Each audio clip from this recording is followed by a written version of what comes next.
Welcome back to another night with Friday Nights. I really love the outdoors. Like, don't get me wrong, civilization is great, but being able to get away from the noisy, cramped cities and towns I'm used to and explore the forests that national parks have to offer is just freeing in a sort of way. But something I never really realized is how dangerous these getaways can be. People end up going missing a lot in national parks. While the government doesn't track missing 411 cases, which is what it's called when a person goes missing in the park, they speculate that an alarming 1,600 people go missing in the parks each year with no clues as to where they went. And tonight, I want to explore some of the more, let's say, mildly interesting cases with you all. I'm not saying that the cases we're going to be going over tonight aren't weird in their own right, especially like some of the theories as to where these missing people have gone to. But, however, they're a bit more mild than some of the other cases. Think of this as sort of a kiddie pool to the ocean of missing 411 cases that I encourage you all to explore on your own. Anyways, let's start the night off.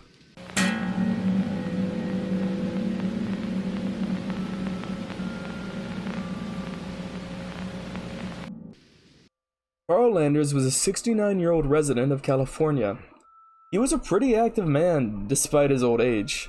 He was a member of a running club and would spend most of his time outdoors. On May 23, 1999, Carl and two of his friends started their hike along Mount Shasta, a mountain in California. As the group started their hike, Carl began to feel unwell, experiencing several different ailments such as diarrhea and nausea. He was also taking a drug called Diamox to combat the altitude sickness one can experience when hiking in terrain that's very high up in the mountains. Carl's friends didn't know it, but the first night of their camping trip would be the last night they ever saw their friend. Early the next morning, Carl, who was still not feeling well, decided to get a head start on the hike, leaving behind his friends, which is something you never want to do during a hike in a remote location. After one of his friends tried searching for him, they reported the missing person case to the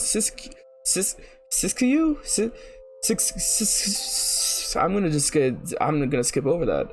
County Sheriff's Department, who started a search the next day. They tried everything they possibly could in order to try and find Carl, such as a helicopter using an infrared sensing device, and a ground search conducted by the US Forest Rangers, with several other volunteers also searching as well. But nothing. Nothing was found. No trace of him has been found since then as well. One of the reasons why this is such a strange case is the fact that it is so hard to disappear on this mountain. The mountain has no crevices or anywhere that Carl could end up hidden away in. Even if that was the case, the dogs they used should have still been able to smell him. Another thing is that this isn't even a very desolate area either. From what the reports say, there was around 50 to 100 people in the area. Someone should have saw something, but no. No one ever did. No one knows what happened to Carl, and no one knows where he went. One of the more interesting theories that I found that explains his disappearance is that he was found by the Lemurians.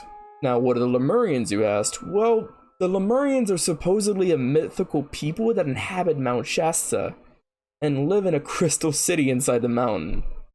The folklore of the Lemurians is long. It even says that they were connected with Atlantis. It's crazy, I know, but, you know, hey, anything's possible.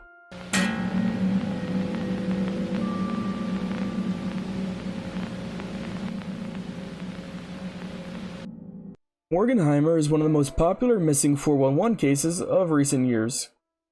Morgan was a commercial guide for Tour West, a rafting company. The group was on day 6 of an 8-day trip on the Colorado River in the Grand Canyon National Park when he unfortunately went missing. It was June 2nd, 2015, and the guides had taken their troop up a side creek and were walking back to the boats. Morgan talked to the other guide about taking some time off that afternoon, so the other guide walked away from him to talk to some clients, leaving him alone near the river's edge. But when the guide turned back, he didn't see Morgan at the edge. In fact, he couldn't see him anywhere. The guide assumed that he was taking a break, like he said, and didn't start to panic till 2 hours later, where Morgan didn't show up for dinner. He was reported missing at 7:26 p.m. the same day. The park rangers went over the river with a fine-toothed comb, going up every side creek and watering hole that was connected.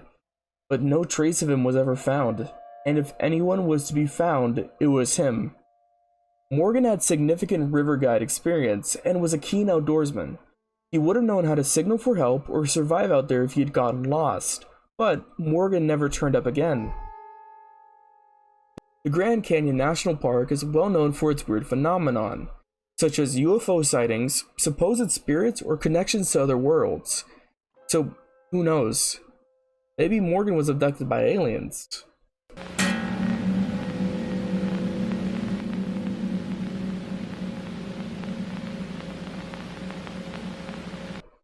This one hits close to home for me. As a kid, I spent a lot of time in the Washington State mountains, going on hikes with my sister and my dad. But to see the next person on the list when missing on one of the mountains in my home state, it kind of makes me realize how lucky I am that nothing ever happened to my family and I when we were exploring the great outdoors. Samantha Sayers was an experienced hiker to say the least. She was extremely familiar with the rugged trails and terrain of the Cascade Mountains. And on August 1st, 2018, she decided to hike the famous, or infamous, Vesper Peak Trail. The Vesper Peak Trail is an extremely rugged trail that many novice hikers can easily get lost in, which adds to the strangeness of her disappearance due to her being no novice hiker. Not to mention, she also had hiked in the Vesper area before. Sam left for the trail at 8 a.m. on August 1st, and was expected to come home later that night at 6 p.m. Her boyfriend was supposed to come with her, but was unable due to work. After she hadn't returned at 6, her boyfriend made his way out to the trail hoping to find her. By 1 a.m. the next morning, she was reported missing by her family. Her boyfriend said that she had lunch with a man he didn't know, and throughout my research, unfortunately I couldn't find out their name. The man said that he had lunch with her during 3 p.m. that day and saw her later making her way towards Spada Lake, a large lake located on the west of the mountain. Many people saw her travel up the mountain, but no one ever saw her descend. The Snohomish County Sheriff enacted a search that was huge. It was the largest the state had seen in years, to say the least. Over 70 searchers, 14 dog teams, and several helicopters were deployed.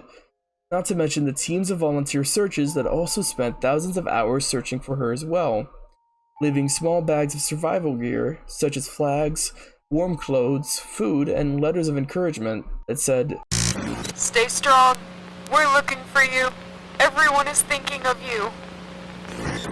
Which ultimately makes this even more upsetting that she was never found. At one point, drones and even the sheriff's Marines were brought in, but unfortunately still nothing. On August 23rd, 2018, the official search was called off, but the family members still continued the search, using dogs, helicopters, and a professional tracker as well. But even after all that manpower and all of those people, nothing. Not a single shred of evidence of where she'd gone had shown up. Many theories had sprung up as to what could have happened to Samantha, such as her boyfriend being behind it, to her being kidnapped, to the more wacky stuff like aliens or Bigfoot taking her. Many people thought that she might have made it off the mountain and wandered through other parts of the Cascades, totally lost and not knowing where to go. Though this doesn't sound very likely to me. From what I've seen, she knew what she was doing and she did it well. So I don't know how this could have happened. And unfortunately, no one else does either. I hope this list doesn't discourage anyone to go out and get some fresh air once in a while. It's really important for people to go out to national parks. If any of you have any information as to what could have happened to these people I talked about, I'd suggest notifying the authorities that handled their respective searches. If you enjoyed this video, please consider supporting the channel. I love doing videos like these, so do expect more content like this in the future. Thank you all for watching, and have a great night.